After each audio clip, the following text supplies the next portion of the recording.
Class 11 English pros का first lesson the portrait of A lady का अध्ययन चल रहा है अनवरत रूप से। आज अगला पार्ट लेकर के हम आए हुए हैं बच्चों। इसके पहले आप पढ़ चुके थे कि लेखक महोदय और इनके दादी के बीच में जो एक पौत्र और दादी के बीच का जो स्वस्थ संबंध था वो अच्छी तरह से पुष्पित और पल्लवित हो रहा था। यद्यपि अब ये लोग शहर में बस चुके थे और ये लेखक महोदय अपने स्कूल जाते थे मोटर से, वापस जब वहाँ से लौट कर आते थे तब इनकी दादी जो है इनसे पूछा करती थी कि आपको क्या क्या स्कूल में पढ़ाया गया। ये तमाम चीज़ें बताते थे, आर्किमिडीज का सिद्धांत और पाश्चात्य ज्ञान की बातें बताया करते थे। साथ में संगीत की शिक्षा इनको वहाँ दी जाती थी, इसको भी बताते थे।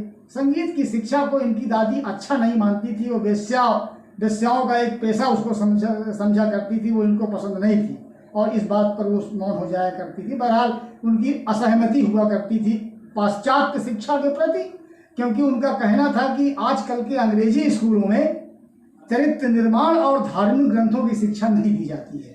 ये उनकी अलग की अपनी सोच थी, भारतीयता की सोच उनके अंदर भरी हुई थी, पाश्चात्य संस्कृति को पसंद नहीं करती थी। तो यही बात चल रही थी। आगे देखिए अगला पैराग्राफ क्या है।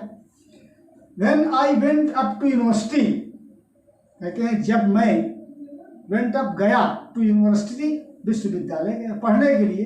अब वहाँ से निकलने के बाद इनको विश्वविद्यालय भेजा गया। When I went up to university, जब मैं विश्वविद्यालय गया तो I was given a room of my own. I was given, मुझे दे दिया गया। A room of my own, अपना निजी एक कमरा मुझे दे दिया गया। मेरा स्वयं का own, निजी, अपने, अपना, मेरा अपना एक कमरा दे दिया गया। The common link of friendship, common link, सामान्य संबंध ऑफ फ्रेंडशिप माने मित्रता का जो एक कॉमन लिंक हुआ करती है, जो सामान्य एक कड़ी होती है, वो क्या हो गई? वाज स्नैप्ड, टूट गई। जो अभी तक एक सामान्य संबंध था इनके दादी के साथ, अब इनको घर में जब कमरा एक अलग दिया गया पढ़ने के लिए, अध्ययन करने के लिए, क्योंकि ये विश्वविद्यालय के छात्र हो चुके थे अब, तो अब उतना सामान्य संबंध, उतना बातचीत इनके दादी के साथ नहीं था। वो लिंक जो थी, सामान्य लिंक जो थी संबंध वाली, वो स्नैप, टूट गई। My grand mother accepted her seclusion, मेरी दादी ने एक्सेप्टेड, स्वीकार कर लिया, हर अपना सिक्लूजन माने अकेलापन, विद रेजिग्नेशन, चुपचाप, रेजिग्नेशन मीन्स चुपचाप, अकेलापन स्वीकार कर लिया मेरी दादी ने। इसका मतलब कि अब लेखक महोदय ज्यादा अपने दादी के पास नहीं जाते थे, अब दादी अकेला बची और उन्होंने अपने अकेलेपन को चुपचाप स्वीकार कर लिया। She rarely left her spinning wheel, वो रेयरली, मुश्किल से, हर लेफ्ट, छोड़ा करती थी, हर स्पाइनिंग व्हील, अपना चरखा। स्पाइनिंग व्हील क्या होता है? चरखा। जो चरखा लोग काटते हैं ना, सूत काटा जाता है, उसमें से कपड़े बनते हैं सूत से, तो इनकी दादी सूत काटा करती थी चरखे में, स्पाइनिंग व्हील जिसको बोलते हैं। तो मुश्किल से वो अपना चरखा छोड़ा करती थी। To talk to anyone, anyone माने किसी से टॉक करने के लिए, बात करने के लिए मुश्किल से वो अपने चरखा को छोड़ती थी, अर्थात वो किसी से बात नहीं करती थी और उनका चरखा हमेशा चला करता था। फ्रॉम सनराइज टू सनसेट, सूर्योदय से लेकर सूर्यास्त तक, सनराइज सूर्योदय, सनसेट सूर्यास्त तक, सूर्योदय से लेकर के सूर्यास्त तक सी सैट, वो बैठी रहती थी, बाई हर व्हील, अपने चरखे पर, व्हील स्पाइनिंग, अपने चरखे पर, एंड, और रिसाइटिंग प्रेयर्स, और क्या किया करती थी? रिसाइटिंग प्रेयर्स, अपना प्रेयर माने अपनी पाठ, अपनी भजन रिसाइट किया करती थी, उसका भी पाठ किया करती थी, पढ़ा करती थी, जपा करती थी। भगवान की प्रार्थना, इनके दो काम, एक चरखा चलाना और एक प्रेयर को रिसाइट करना, भगवान की भजन करना, चरखा चलाना, चरखा चल रहा है, भगवान की भजन भी हो रही है, पाठ हो रहा है। ये इनकी दिनचर्या थी। किनकी? इनके दादी की। ओनली इन द आफ्टरनून, केवल मध्याह्न, दोपहर बाद, सी रिलैक्स्ड, वो आराम करती थी। फॉर ए वाइल, थोड़ी देर के लिए आराम करती थी। To feed the sparrows. Sparrows means चिड़ियों को, फीड माने खिलाने के लिए, चिड़ियों को दोपहर बाद खिलाने के लिए जब वो आती थी तो थोड़ा सा रिलैक्स तो कर लिया करती थी उसी बीच में, क्योंकि दोपहर बाद वो चिड़ियों को दाना खिलाया करती थी। ये उनकी बहुत पुरानी आदत थी, चिड़ियों को और कुत्तों को खिलाना।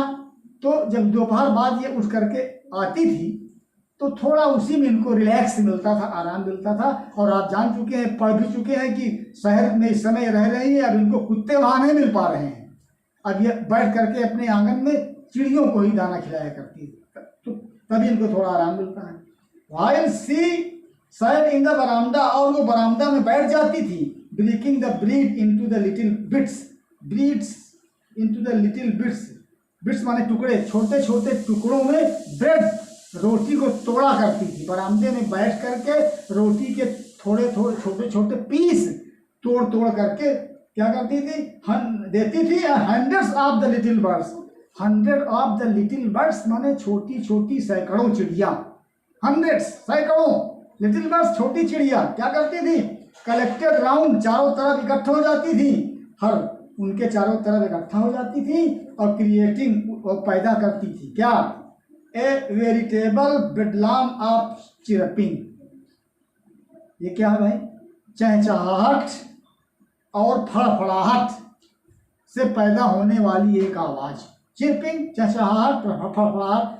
तमाम चिड़िया सैकड़ों बैठ गई, कुछ पंख उड़ा रही हैं, पंख से उड़ रही है, फड़फड़ाहट की आवाज आ रही है, कुछ जो है बोल रही हैं तो वो क्या कहते हैं, चहचहाहट की आवाज आ रही है। वही है क्रिएटिंग, पैदा करती थी, ए वेरिटेबल बेडलाम ऑफ चिरपिंग, चहचहाहट और फड़फड़ाहट की आवाज पैदा करती थी उनके चारों तरफ सैकड़ों चिड़िया बैठ करके। सम केम, कुछ आती थी, एंड पर्च्ड, और बैठ जाती थी, ऑन हर लेग्स, उनके पैरों के ऊपर बैठ जाती थी। कुछ चिड़िया आती थी उनके पैरों के ऊपर बैठ जा। अब देख लीजिए कितना घनिष्ठ संबंध था पक्षियों के साथ इनके दादी का, पशु पक्षियों से कितना प्रेम था इनको, क्योंकि पशु और पक्षी जो होते हैं वो मानव से थोड़ा बहुत दूर भागने की कोशिश किया करते हैं, डरते हैं, लेकिन इनकी दादी के ऊपर ये एकदम इसके उल्टा लागू हो रहा है कि चिड़िया आकर के इनके पैरों के ऊपर बैठ जाया करती थी, उनको कोई भय नहीं था, इतना प्रेम करती थी चिड़ियों से कि चिड़िया जो है उनको डरती ही नहीं। अदर ऑन हर शोल्डर्स, दूसरी आकर के उनके शोल्डर्स मीन्स ये कंधे, कंधों पर बैठ जाती थी। अब बताइए, कुछ पैरों में आकर बैठ गई चिड़िया, कुछ चारों तरफ उनको घेरे हुए हैं, कुछ उनके कंधों पर आकर बैठ जाती थी, सम इवन सेट, कुछ उनके बैठ जाती थी ऑन हर हेड, उनके सिर के ऊपर। अब शरीर का कोई अंग बाकी न रह गया। देखिए कुछ चिड़िया आकर सिर में बैठ गई, कुछ कंधों में आकर बैठ गई, कुछ पैरों में आकर बैठ गई, बाकी बची तो उनको चारों तरफ से, उनके चारों तरफ एकत्र हो जाया करती थी। सी स्माइल्ड, वो मुस्कुराया करती थी, कौन, दादी मेरी। बट लेकिन नेवर शूटेड देम अवे, उनको कभी भी शूटेड करके भगाती नहीं थी। शूटेड अवे माने डरा करके भगाना, शूट माने तो गोली मारना होता है, लेकिन यहाँ डरा करके भगाना, उनको कभी वो डरा करके भगाती नहीं थी। It used to be the happiest of hours, ये यूज्ड टू बी हुआ करता था, द हैप्पीएस्ट, सबसे सुखी या खुशी, हाफ आवर, आधा घंटा, ऑफ द डे, दिन का फारग उनके लिए मेरी दादी के लिए ये दिन का आधा घंटा सबसे सुखद घंटा हुआ करता था, सबसे सुखद समय हुआ करता था। क्यों कि वो चिड़ियों के बीच में आया करती थी, उन्हीं में उनका भी मनोरंजन हो जाता था और चिड़िया जो है वो अपना भोजन भी प्राप्त कर लिया करती थी। तो this particular passage describes about the mercy or kindness of the grandmother of writer. She was a very kind-hearted woman, because the writer says again that he was admitted in university. He was given a room for his own, and the relationship between the grandmother and the writer became weak, was broken. Why? Because the writer did not get enough time to meet to her grandmother, because he was separated from the whole house and he was given a room. So he says that his grandmother, she was always busy in her spinning wheel. From sunrise to sunset, she used to spin her wheel. And in the afternoon, she stopped her work of spinning and she came out from there and she gave the small pieces of bread to hundreds of little birds. And this particular line describes that his grandmother was a kind-hearted woman. She had a great love towards birds and dogs as well as animals. This particular line tells us that we should always make a friendship between the creatures of nature. And she had so love towards birds that hundreds of little birds came and collected around the grandmother, and some of them sat on the legs of his grandmother, and some came and sat on the shoulder, and some of them came and sat on the head of his grandmother. The birds had no fear. All the birds were fearless because the glimpse of mercy came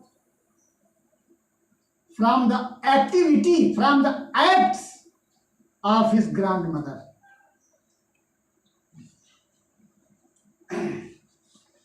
So, इसके बाद when I decided to go abroad for further studies, कहते हैं कि जब I decided, मैंने निश्चय किया to go abroad, विदेश जाने का. Go abroad means विदेश जाना, आगे बढ़ना, मतलब यूनिवर्सिटी के बाद विदेश बचता है. For further studies, आगे की पढ़ाई के लिए, further studies, आगे की पढ़ाई के लिए जब मैंने विदेश जाने का निश्चय किया, तो I was sure, मुझे बिल्कुल श्योर था, मैं बिल्कुल निश्चित, मुझे जानकारी थी कि my grand mother would be upset, कि मेरी दादी जो है अपसेट हो जाएंगी. क्या हो जाएंगी? परेशान हो जाएंगी. ये बात मेरे दिमाग में बिल्कुल अच्छी तरह से मालूम थी कि मैं जब विदेश अगर यहाँ से जब जाऊँगा तो मेरी ग्रैंड मदर जो है वो अपसेट हो जाएंगी. I would be away for 5 years, मैं वुड बी अवे रहूँगा, दूर, कहाँ? विदेश में. फॉर 5 years, 5 वर्षों तक मैं विदेश में रहूँगा.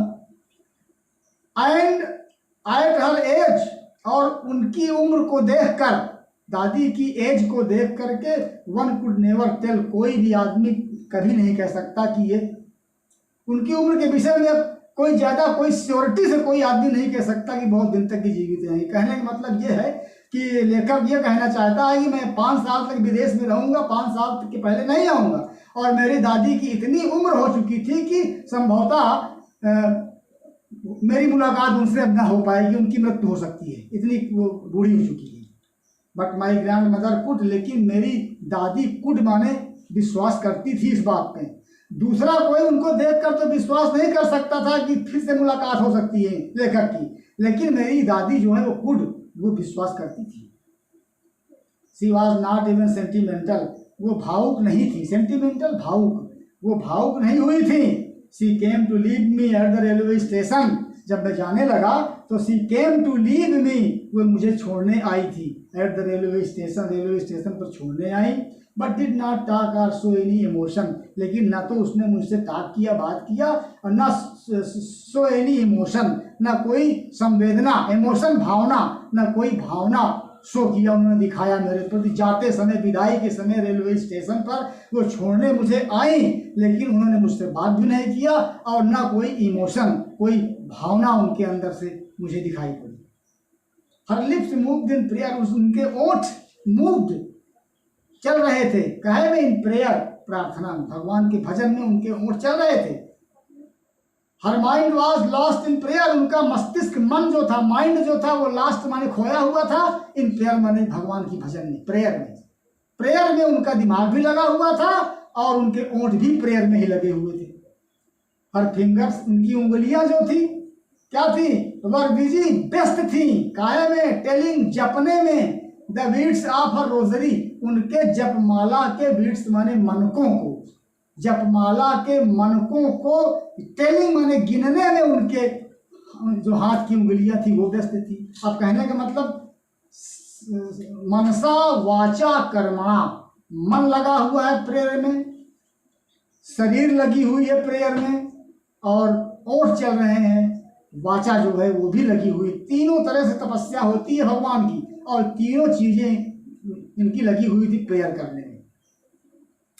हाँ, साइलेंटली, धीरे से, सी किस्ड माई फोरहेड, उन्होंने मेरे माथा को किस माने चूम लिया, धीरे से उन्होंने मेरी माथा को चूमा।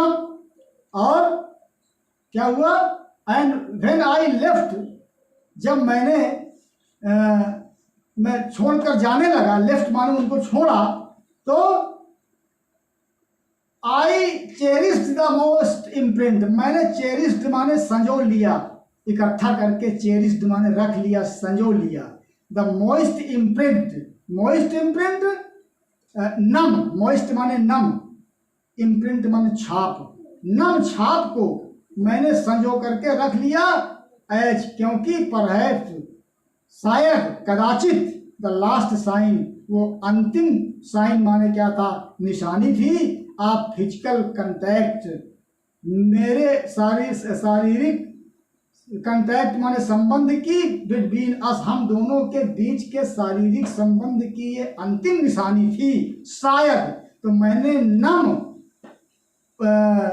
उसको क्या कहते हैं, हृदय में उस नम छाप को संजोकर रख लिया। नम छाप क्या है बल्कि, नम छाप का मतलब यह कि जरूर आंसू आए थे लेखक महोदय की आंखों से, और इन्होंने दादी को देख करके नमी आई आंखों में, अर्थात आंसू आए, और इन आंसुओं को इन्होंने, इस नम इम्प्रिंट को, छाप को इन्होंने अपने हृदय में, अर्थात इस घटना को इन्होंने अपने हृदय में संजो लिया, क्योंकि ये, इन्होंने ये सोच लिया कि ये हमारे और उनके शरीर के स्पर्श की आखिरी निशानी है। मेरी मुलाकात अब दादी से 5 साल बाद नहीं होगी, ये तब तक में स्वर्गवासी हो जाएंगी, और ये आज मेरे मत्था को, फोरहेड को ये किस कर रही है, चूम रही है, ये अंतिम स्पर्श है हमारे और इनके बीच में, लेखक ने ऐसा सोच लिया। तो the writer says again that when he decided to go for further education in foreign, he says that he was sure that his grandmother would be upset, would be puzzled, hearing the departure of the writer, and he had to stay there, he had to study there for 5 years, and 5 years is a long term, and the grandmother was so old, and anybody can not hope that the writer would meet her grandmother again after 5 years, but his grandmother expected this. His grandmother had a firm belief in her heart that she would meet him again. And when he was going to foreign, he came at the railway station. All the family members also came to see of the writer. His grandmother also came with him. And when he was about to start his journey, he saw his grandmother that she was busy in the prayer of God. Her lips were saying the prayer of God. Her fingers were telling the beats of her rosary. And her heart, her mind was busy in the prayer of God. In other words, we can say that prayer is done with three sources: manasa, vacha, karma. Body, heart or mind, and words. She was busy, and when she saw that the writer was about to go, she kissed the forehead of writer, and she said nothing. She had no sentiments in her heart. And the writer says that he collected the moist imprint, the moist sign of physical touch between the writer and his grandmother. It was the departure of the writer, and it was a very sentimental departure. But his grandmother said nothing, and she kissed the forehead of the writer. अब आप लोग इसको पढ़ लीजिएगा, explain आपको करना है बच्चों, और इसके बाद हम फिर अगला वीडियो लेकर के आएंगे। तब तक आप इसका अध्ययन करते रहें।